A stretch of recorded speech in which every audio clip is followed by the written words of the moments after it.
What's up, Comic-Con? Make some noise. Thank you all so much for being here. Today, we're going to take a look at the entire process of filmmaking and television and how they come to fruition from the development stage all the way to post-production. We're going to jump right in. My first question is for Lauren. Hi, Lauren. Hi. Lauren, I'd like to start with you and have you explain the development process of the series The Game and what inspired you to co-create the show with Matt Curtin. So I think, as you guys saw, the game is inspired by games like Dungeons and Dragons, so really cool stuff. And we were inspired by the fact that for the past 6 years, Matt's been trying to get me to play D&D with him. And instead of playing the game with him, we decided to write the show. And I would say the development process for this has been pretty incredible because we got tipsy in my kitchen talking about D&D in February of this past year, and we ended up shooting the pilot this summer. So it was really, anyone who's worked in production, it was like night and day. So it's kind of turned our lives around. But yeah, the process was sort of like stars aligning. You know, there was a female director, Amanda, who is our executive producer on the show, and I had always wanted to work with her. And so when I'd reached out, it turns out she had played D&D and was a huge fan of like game nights in general, so that clicked. And then a producer I'd worked with knew an amazing cinematographer whose name was actually Merlin, who's here, and it was fitting. And so the ball just kind of kept rolling, and we just sort of all found people who loved this game, who loved the community, who loved storytelling, and yeah, it's been incredible. So yeah, the development process of it was rather fast. So now we're in that like post-distribution world. And also being able to breathe, I'm sure. Oh yeah. Well, no. No, there's no breathing in film. Sure. Yeah, no. I love it.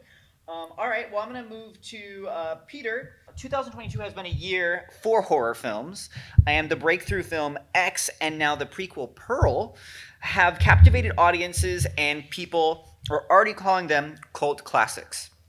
Peter, can you tell us about your role as an executive producer on these films and how these films made their way to the screen? Absolutely. Yeah. So X and Pearl, have you guys seen them out this year? Really proud of them from A24. So yes, please. Hype them up. So if you're familiar with the movies are written and directed by Ty West, and Ty and I go way back to film school together. And X and Pearl mark my 9th and 10th feature collaboration with him. So we had stepped away from horror in our previous feature to do sort of a revenge western, and then Ty was re-inspired to return to the world of horror again in a slasher called X. And then you can't make a slasher franchise without having sequels, and so he kind of came up with a brilliant idea for a prequel, and that's what represents Pearl. And then I came in to support the project as a producing partner, and our just relationship together, that loyalty, and just knowing sort of what the filmmaker needs, and being an advocate to support bringing that to fruition. I love it.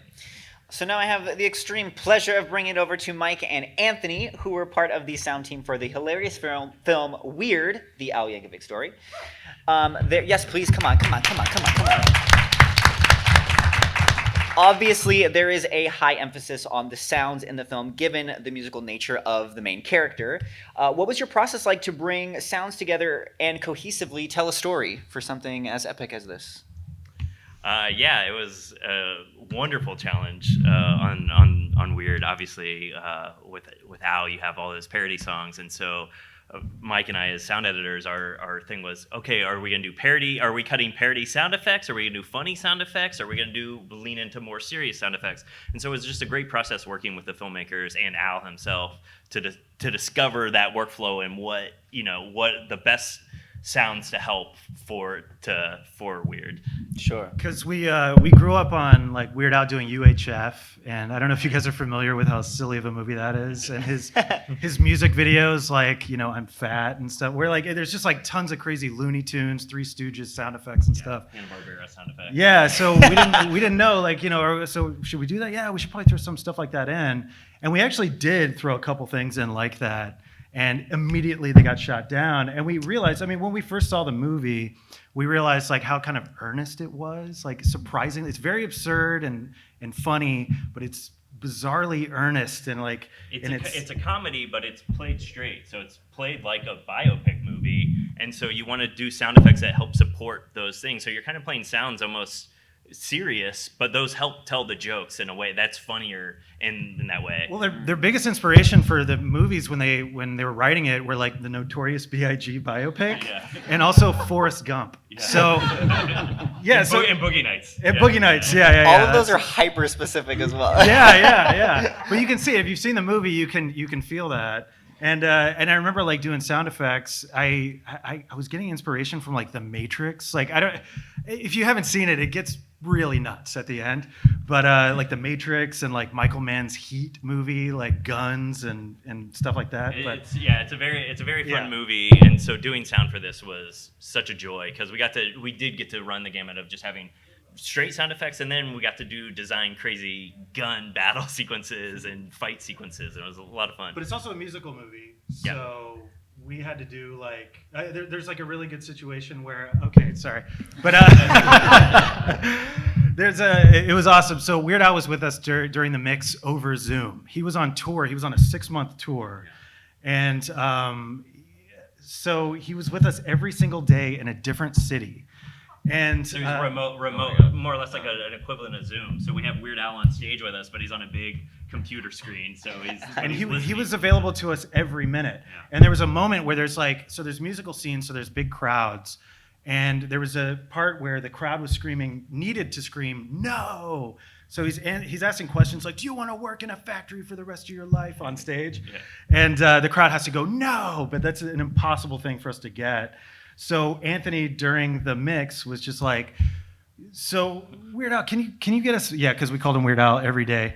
But he was just like, "Can we get the crowd tonight like screaming no on the mic?"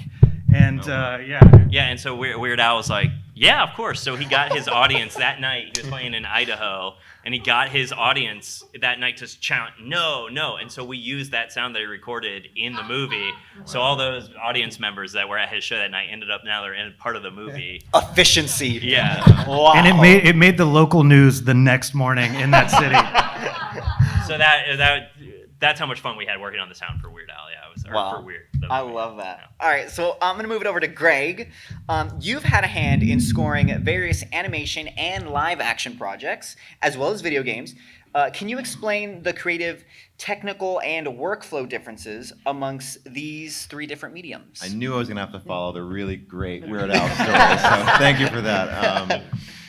So I don't know. That could fill a whole panel, that question, but I would say the biggest difference is time.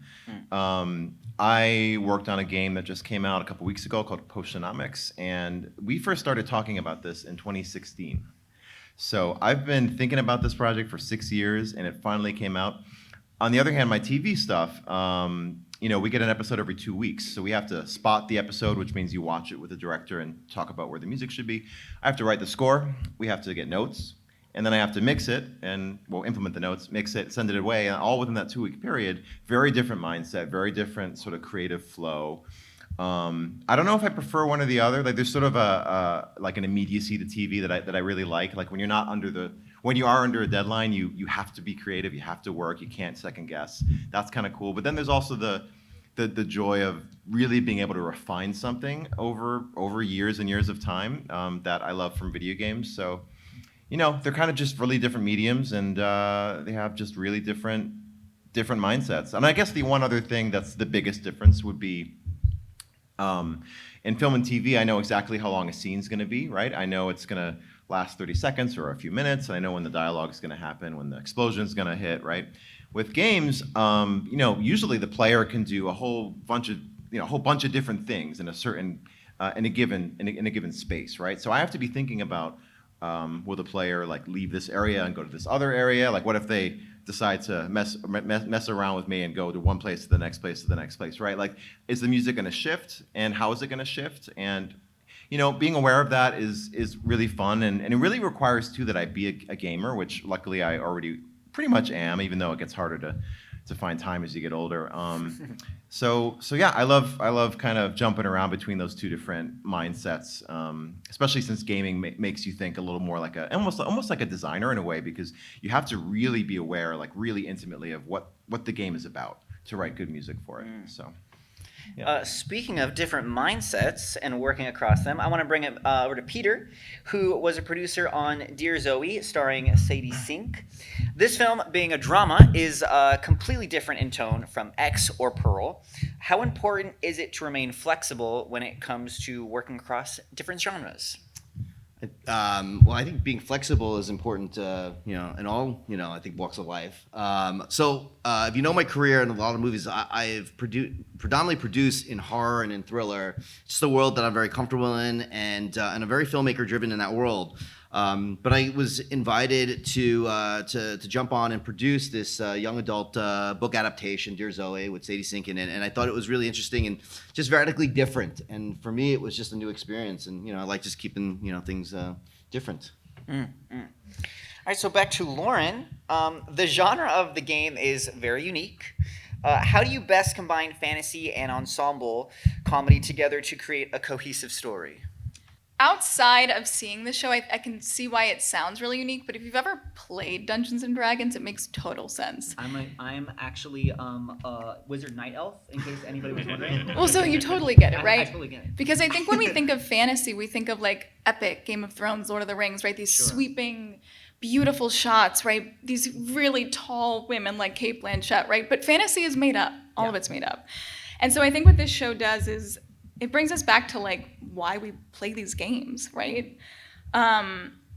If you haven't played D&D, right, it's people sitting around the table, right, and they're coming up with these stories in the moment. So what we tried to capture was like the ensemble comedy, right, like community, right, of people hanging out in real time, but then switching right to the fantasy world where it's like shot like Lord of the Rings or whatever, right? Because it really shows what that fantasy world can look like from these people's point of view. But in that, right, these are still just like misfits and weirdos hanging out. So that fantasy world's not going to be as epic as, they think it is going to be. Sure. So I think like one of my favorite scenes from the pilot, which is what we just showed a clip of, is our game master or dungeon master. He curates and narrates this magical, mystical opening, and then it turns to the 5 players, and they're all like, well, why are we here? Why are we in the woods? Why can't we be on a road? We could be anywhere in the world. Why are we here, right? And like that's sort of the spirit of the show, is that it's just people being people together. So I think for me the genres go hand in hand because that's what this game is about. Absolutely. So I think it's pretty natural, actually. Yeah, I would agree. I would 100% agree. We're all playing D&D after this, right? Oh, for sure. Okay, Yeah, cool. that's I just wanted to make sure. yeah. Good. I actually have it in the script right here. We're actually playing afterwards. Cool. Anyway, Greg, you've also had a hand in composing for animation and children's series, as we saw in your clip earlier. When approaching shows like TOTS or Postionomics, what musical elements do you try to incorporate to achieve a distinct sound? Okay. Yeah. So, well, one thing that's for sure is I never go into a creative meeting with anybody and hear them say we want a really generic sound for this show. Like we want it to sound just like Harry Potter. That never. It's almost always the opposite. It's always we don't want it to sound like this. We don't want it to sound like that. How can we give our show, a unique brand but rather sort of then think about it that way, which can sort of get you into creative roadblocks. I try to think about sort of the three. These three categories of approaches. And the first one is always for me sound palette, which is sort of a fancy way of saying, it's actually a less fancy way of saying instrumentation or orchestration. You can kind of think of it as just the colors on a painting or on a comic book page, right? I'm thinking about that just in terms of sounds, because if I score a project with just a guitar, it's going to feel one way. If I use an orchestra, it's another way. If I use analog synthesizers, a la Stranger Things, it'll be another way. Like just that one decision is going to influence a lot of the creative decisions that I make down the line. So, and that also usually ends up being a really long conversation with the creators about world building and genre and time period. So that's all sort of built into color for me. Sometimes I get inspiration from interesting places. I did a little clip there from Adams, which is a short film starring Patton Oswalt, and in that scene, he's rummaging through his neighbor's house looking for items he thinks may harm his family, and he's just grabbing regular things like butter knives and later paint cans and things like that. And I thought, all those things make sound, right? So I went through my apartment, I gathered all these things, I set them all up in front of me, looked like a serial killer in the process probably, and started banging on them, and that became my drum set basically. So I was able to sort of find like a thing linked to the story itself to be my inspiration to get my palette, and so that's always great when I can find that. And then just quickly, the other two sort of tools, I guess, or the other two ways I think about it are first, amount of music that we're going to be using. Like, are we going to reserve the score to just the most dramatic moments, or are we going to use it more like an Instagram filter, where it's always over everything and sort of influencing your perception of the scene, but maybe not hitting the dramatic moments as much? A good example of that would be the movie Dune, I think, if you guys have seen that recently. And then the third thing, let's see, I said three, right? The third thing would be, melody and motif, right? Like, are we coming up with a literal melody you can hum, like the Mandalorian theme, or maybe we're just using a sound, right? And how are we going to associate that, and with what? It can be associated with a character, or it can be associated with a thematic beat, like a concept in the script. Again, just to refer to Adams, throughout the movie, Patton Oswalt is constantly sort of going down the rabbit hole in his head and kind of getting more and more paranoid. So whenever he's doing that, I'm bringing in a snare drum played on jazz brushes, just really faintly, and so that becomes sort of the paranoia theme throughout the whole film. And and that's important too, because that becomes the branding, right, of the film, the thing that you take away. And it's also great for me as a composer to have that touchstone, because then I can develop it over the course of the whole thing. And since you're aware of it as the audience, since I've repeated it a bunch of times, if I bring it up and then alter it or slow it down or speed it up, then it's gonna resonate with you, even if it's only subconscious. So those are the three tools I use, and hopefully if I examine it from all those angles, I will come up with something original. That's the goal. I think whether it's a kids show or a movie, it always ends up the same conversations, which is the most interesting thing for me, to see how we all work the same, no matter the genre. So many specific things you touched on that, like, as audience members, I think we rely on the content itself to just like feed to us, that you touched on. That I'm like, all of these things are I don't make decisions sometimes. The music kind of just makes them for me, and I don't even realize it. Sure. It's super cool. Thank you. We're going to bring it back to Mike and Anthony to talk about Weird, because I think there are two things the crowd might not know. First, the process of Weird Al re-recording his songs for the film. And second, my script is telling me Anthony has a story to tell of how he got the job, because it's an awesome story. I feel like I'll answer the first question first. It was awesome. So the movie, Weird Al actually re-recorded a bunch of his old songs. So when you're mixing a movie, you want to have control of every element. With music, and so a lot of his older songs are just old recordings, not the best quality. And so for the movie, he wanted the best quality for. They're telling his life story. He wants the best quality of these songs, so he re-recorded every one of his songs with his band in a new studio. So we had control of all the tracks in the during the mixing process. So there's scenes where he's playing in a bar, you could see in one of them, and so we have those tracks. Funny enough, Patton Oswalt's in that scene as well. But so we have to mix the music so it sounds like it's coming from a band playing at a bar. So we have control. So we have the drum tracks, we have the bass tracks, we have the guitar, we have Al's accordion tracks. So we have and his vocal tracks, and so we're making them sound like they're in those environments. Later on in the movie, he's playing in front of this big arena crowd. The music needs to sound like it's playing in a big arena. And so it was great having Al virtually there every day on the mix stage going like, oh no, drums would sound like this. This is what it would sound like. And so having all the control over all those elements, because he re-recorded those songs, really helped the movie. And he gave a lot of music notes. Yeah. Oh, Al's number one goal was making sure the music was just right. We had, during Another One Rides the Bus, there's a great scene.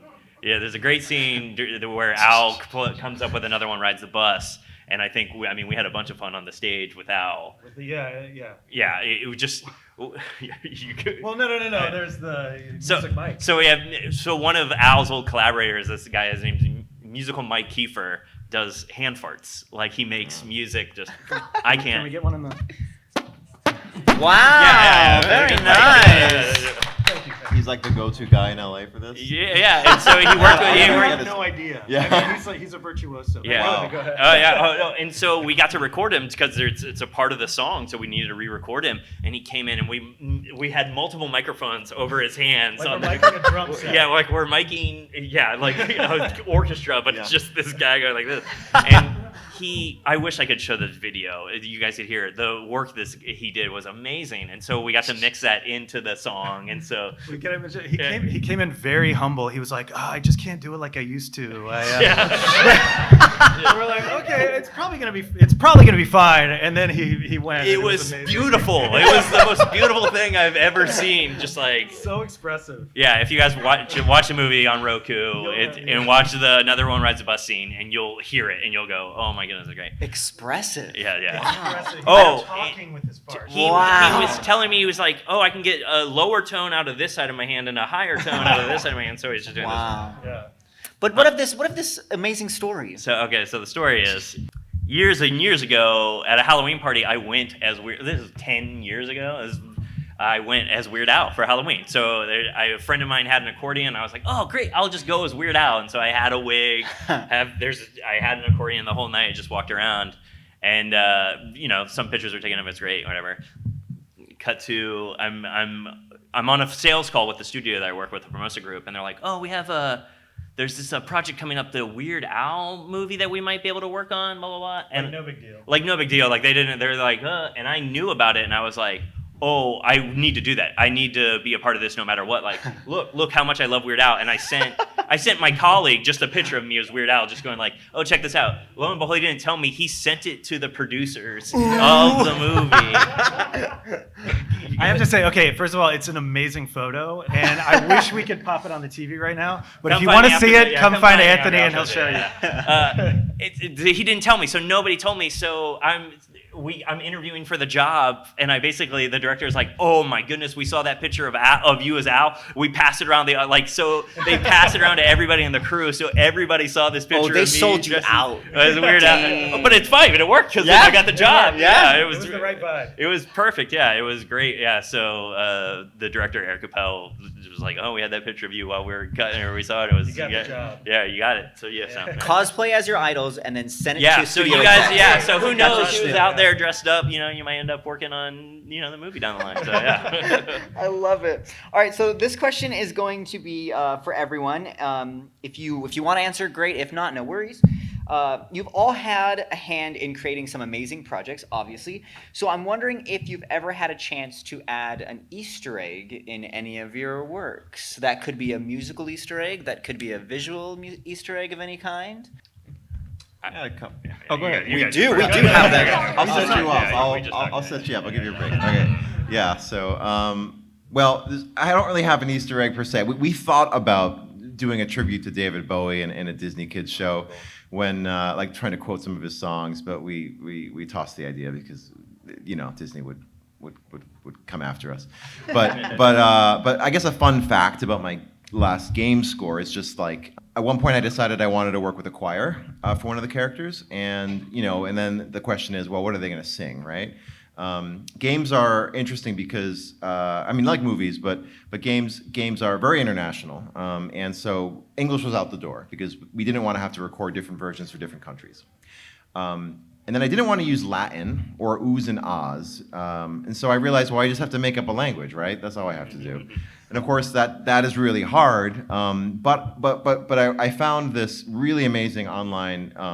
It's called the Fantasy Language Generator. It's called VulgarLang, and it's really amazing. Like you can put in you can do nothing, and it'll just give you a random language, or you can specify a couple things like consonants and vowels or whatever you want in there or not in there, and then it gives you this amazingly complete, beautiful language, and you can translate it. So I basically wrote nonsense lyrics that rhymed in this new language, and that became what everybody's saying, and forced them to learn it, which they were that took a lot of work on their part. But that was anyway. If you need a fantasy language, highly recommend it. VulgarLang. That's so cool. Yeah, yeah. I'm glad I found it because I cannot make a language. It's not on my skill set. Easter eggs are super fun. I'm trying to think of probably we've done a bunch of Easter eggs in the past, but it's specific to X and Pearl. One of the benefits of getting to having Pearl greenlit before we completed production on X, and both movies were shot in New Zealand last year, but because Pearl is a prequel, a lot of the world that was created for it had already existed in the world of X, and so it was just kind of thinking, really, what's going to exist in Pearl's world that would age over time, that's appeared in X, and so regardless, X came out first, but some people have come to see Pearl first, and then if you go and watch X, you can see some of the elements that are there. So I think in Easter eggs, if you go back and rewatch X after seeing Pearl, you'll see some of the world that exists because the location is quite the same. What a gift that they were like approved and like. Yeah. That's Yeah, really. It's the first time A24 has done it, and we're so grateful to have them as partners, and really excited for what's to come. Would you recommend watching Pearl before X? It's hard to say, but I would think that there's I think you certainly can watch Pearl before X, and I would also say that not everybody who watches Pearl would watch X, because X is a bit gorier for sure. And if you're not for the faint of heart, but we always saw it as X first, and you can see the world, and then you'll see some of the stuff that's in X that is now de-aged, to its evolution in Pearl. Well, we kind of took Easter eggs to the extreme because we only filmed the first episode so far. So, in an effort to keep viewers engaged, we actually wrote an Easter egg song in the credits, and we brought on this amazing artist, Mars Mignon, and he actually wrote the song with us. That he was given access to the rest of the season, so he wrote a song that tells you things that may or may not happen in the rest of the season, in kind of like the Monty Python Brave Sir Robin style. And so you may see him jumping around the credits scene singing about the rest of the season. But what was fun about this show is like being boots on the ground production wise. When we were designing, in one of the opening scenes, our main character is a former child prodigy writer, and so we had to like create an article, from like 10 years ago when he was a kid and his book had come out, and when we wrote it, it's littered. So if you pause your screen, you'll see all of our names in it. You'll see like is a picture from Matt when he was in high school. Like it's just littered with like all of our own like geeky history facts from the production team, which means nothing to no one now. But in the future, you might be like, oh, that's kind of cool. Yeah. So yeah, you'll see, if you watch the first episode, you can pause and you'll see a lot of stuff about New Jersey. So. Yeah. All good gems. All good gems. All good gems. Come on. Yeah. Jersey. With sound editing, we can throw in a million Easter eggs. There's so many layers of sound effects throughout any sort of movie. A fun aspect of movies that many people don't know about actually is what's called loop group. If there's a scene of a movie and there's a lot of people, let's say we're in a restaurant or something, we'll get a couple of people, we'll get 6 to 8 people in a recording studio and record them as if they're having conversations in a restaurant. And you'll mix that in with some sound effects and you'll blend it stuff. So with Weird, a good little Easter egg for me and for our friends is we actually brought in, I was having a barbecue, it was my birthday, I was having a barbecue, and we brought my friends, I was like, hey, everybody get into the garage, we're all gonna sing along to I Love Rocky Road. And so we recorded all of our friends.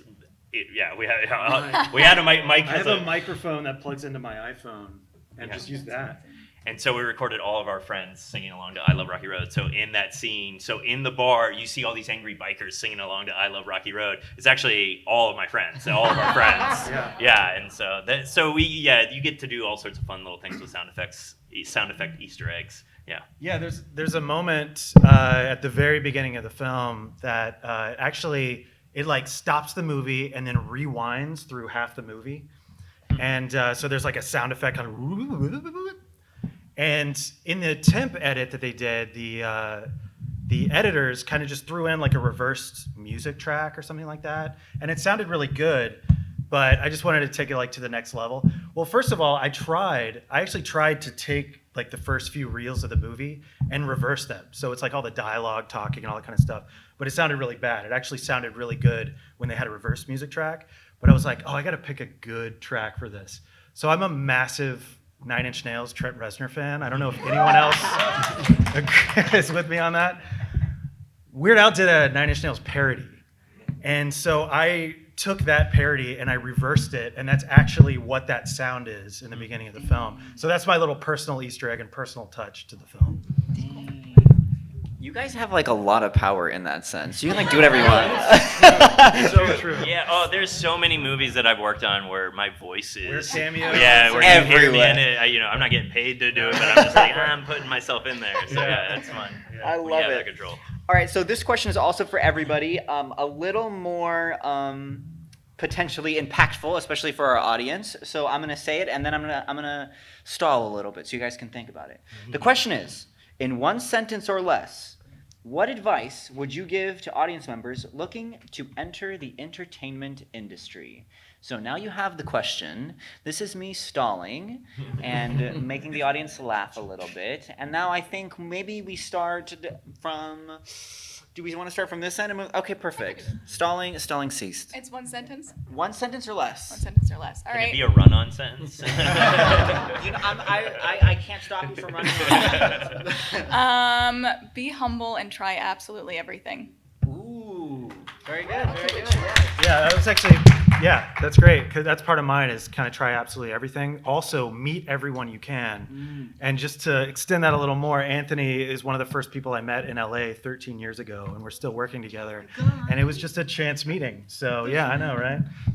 Perfect But, for a D&D session. Yeah, meet everyone you can. Like you're saying, do everything you can. Yeah, it's similar to that. Yeah, work with friends. You'd be surprised at how much can come with just working with friends and where your friends are going to go. Yeah, I really like everything, everyone else's answers. I would say, yeah, be open to opportunities in finding your tribe, and working with them. I'll add a little like proactive negativity to that. Just like say yes to everything, which I definitely did. But then as you start to realize what you really don't like, don't be afraid to say no to those things the next time, because I love that. you always want to find you always need to find a way to fall in love with what you're doing. And if you can't find a way to fall in love with it, you shouldn't say yes. So yeah. But at the beginning, take everything you can, because you never know when you'll find something that surprises you. You'd be so proud of me. I'm starting to say no recently. It's Ah, hard. yeah. It's a difficult thing, but I am. Sure. Yeah, we're manifesting that in 2023. Just so many good opportunities that I just have to turn some down. I don't know. We have some extra time right now for audience questions. So if there has been a question brewing on your mind, you can ask any of the individuals or as a whole. If there's something you'd like to ask, do we have a question over here? Yeah, go for it. Sure, I had a question kind of for everyone. In each of your respective positions, ultimately your job is to bring the director's vision to life. But what can the director do to make your job better and easier? Interesting question. Well, my director's sitting right over there, so I'm going to be really. I would say, especially in this case, communication. Just being really open and honest about everything just makes it's all information, right? So once you have that information, you can then do something with that. So yeah, the more open the dialogue between you and your director, the better, because then you can hopefully come to some sort of compromise. Yeah, I would say be willing to learn from your crew, because you don't want a director to come in and thinking that they know everything. You'd be surprised at how much you can learn from just working and having a more collaborative process with somebody. So, yeah. What can I mean, I think who I've worked with, the stronger directors are the one who are more prepared with their vision and really having sort of that world kind of like, in their mind, like the challenges that we faced is trying to like understand what they're envisioning, and the more specific they are, and if they're not specific, I mean, that's fine too. And my role as a producer is to kind of like advocate for the filmmaker. So if they don't have something that's sort of set, then like let's surround them with the people that may be able to kind of help them develop that vision further. Yeah, in terms of film music and game music, some directors really like to speak in terms of other music. So they might use what's called a temp score, and they'll fall really hardcore in love with that, which can sometimes be an impediment to the process. But it's also can be a really big help in sort of like getting you sort of in the zone of where you're supposed to be. But if that isn't there, I just love directors that are willing to experiment and play and let me do a pass. It might be completely wrong, but you know what? Now we know we're not going there, and so it points us a little closer to where we want to go. So just being open to experimentation and having I guess just directors that have faith that we're gonna get where we need to go. That often comes with long-term collaborations. Like they've done a couple other projects with you, so they know you're gonna get it. But yeah, those are some things I would ask for, I guess. Ah, yes, right here. I have a question. Thank you very much for coming today on a Sunday to share with us. Thank you for having me. And my question is, give us an obstacle that you face, either in a project or in your career, and what steps you took to overcome that obstacle? So like either getting a project made or maybe even like with a fight with a crew member or some kind of creative conflict, and what steps you took to overcome it? They're all just so good at their jobs, they don't have any options. I think if entertainment was easy, in this industry, then I think everybody would do it. I think that's one of the challenges that we face. Budgetary constraints is probably the biggest obstacle I think many of us face. Our vision is bigger than what our pocketbooks can write a check for. So, but I think the best solution is our creative. It's understanding the limitations and the reality, and then kind of figuring out how to pivot from there to then put that same sort of intent behind it. So if it's like, we want this something that we can't do, but what is the intention there, and can we do it a different way that's more creative? And I think some of the I'm a big fan of tracking filmmakers that I love, and then also going back to their early work, because I think that's some of the most creative stuff versus some of the bigger stuff that's a little bit more driven by other stakeholders. The money essentially. Yeah, I would definitely jump on that money for sure. But I think that's such a beautiful spin on that. I love that. Yeah, I think our show is independent, so it's a lot of calling your parents crying, being like, we just need $100 more. But within that, right, that solution that you come up with, right, that person you knew from college who I think she did cosplay once and maybe she would lend us pieces, right? So like that sort of creative spirit actually ends up bringing more people into the fold, because I think people are always more willing to donate their time and their energy and maybe their craft than money. But if you know a lot of rich people, send them my way.